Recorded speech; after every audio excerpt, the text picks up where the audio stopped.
Welcome to the Knock-On Effect, the rugby show where we say what the pundits won't. All of Munster fans hate Leinster because they're shown preference by the IRFU. And all Leinster fans hate Munster because they're jealous and unjustly blaming them for their own mismanagement. Right? Well, not really. In today's video, we're going to tackle the big debate in Irish rugby. We'll separate fact from fiction and try to offer some clarity amongst all the madness. Let's get stuck in.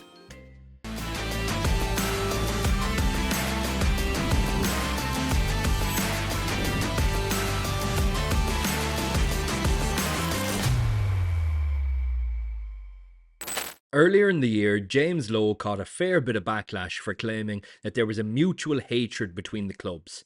There was many who disagreed with his comments, but it wouldn't take a brain surgeon to come to the conclusion that there is a fair bit of animosity between the two sets of supporters. But why is that? Both sets of fans have their diehards, whose minds won't be changed no matter what. Let's take a dive into the arguments on the opposite ends of the spectrum.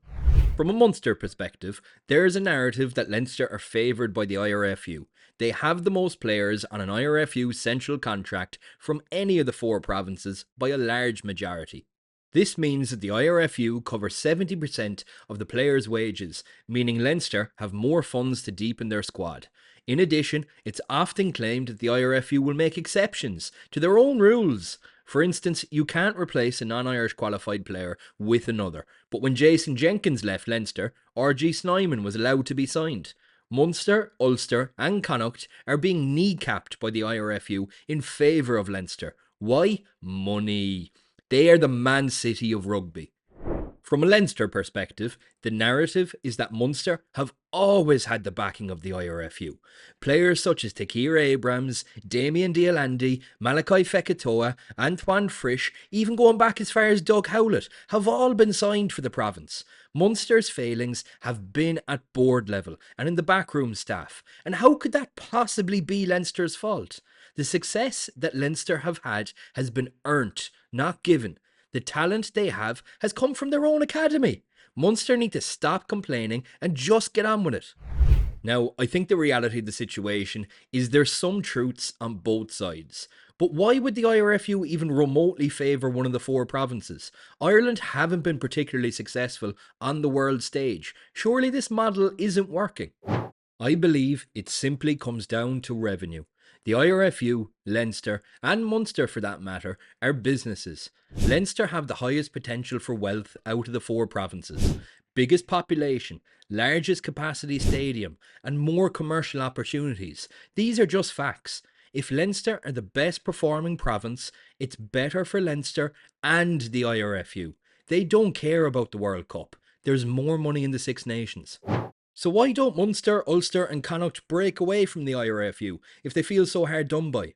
Well, from what we've seen over in the English Premiership with the likes of London Irish, rugby clubs aren't flush with cash. The system that the IRFU have created ensures that all four provinces, at the very least, are stable. The problem that most fans agree upon is that it doesn't benefit the Irish system as a whole for one province to hoard talent who don't get an opportunity for game time. We've seen the likes of Joey Carberry, Tyg Byrne, Cian Prendergast and John Cooney all move away from Leinster in favour of minutes. Currently, Leinster have 3 Irish hookers, all far from the ends of their careers, competing for minutes. So what can be done about this? Well, I've seen many people suggest an NFL-style draft system be implemented. Hypothetically, this would mean that under 20s level, for instance, all of the players would be available for selection by any of the provinces. If any of the provinces lack depth in any given position, they could acquire young prospects on a yearly basis in a more equitable fashion. I'll be honest, I personally hate this suggestion. Young kids dream of playing for their province. Forcing a kid who has always dreamed of playing for Munster to play for Leinster, or vice versa, just seems wrong. And therein lies the issue. The Irish system doesn't call the players in the same way as the clubs. Something has been broken along the way. I grew up watching Paul O'Connell, Brian O'Driscoll and Rory Best all playing for Ireland. I never once viewed any of them as provincial players, but Irish players. There was passion in the stands and people cared. The last 3 or 4 times I've been to an Ireland match in the Aviva, the atmosphere has been dead. You'd get more bite at a senior cup match. There's constant arguments between fans about the Munster player shouldn't have been picked, or Leinster player doesn't deserve to be dropped, whatever it might be. If we were to look at the reigning world champions, the Springboks, for better or worse, they don't really prioritise the clubs. Top players year after year are joining the Japanese league as it better syncs in with the international rugby calendar. Surely to God we can find a happy middle ground where the clubs are still important without causing a civil war. Most fans acknowledge the reality for what it is.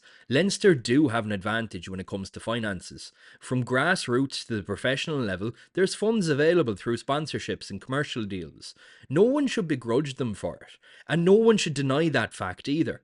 As for Ulster and Connacht, I'm sure they feel like they're left out of the conversation entirely and sick of all the infighting. As a Munster fan, and from talking to supporters from Connacht and Ulster, most of us generally don't have bad feelings towards Leinster. We're content being the underdogs. There's no feelings of hatred for the vast majority of supporters. And that goes for Leinster fans too. But what is creeping in is a sense of abandonment from the IRFU.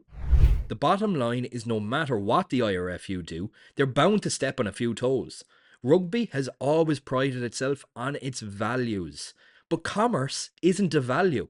Stadiums full of suits, rocking on 10 minutes into a match, more interested in the bar, isn't what this sport is about. The team of us is starting to feel a lot like the team of them. The IRFU has a chance now to capture the fans that are starting to feel lost, before it's too late. What do you think the solution is? Have your say in the comments below, and if you've made it this far, be sure to hit like and subscribe. Cheers for watching, catch you at the next one.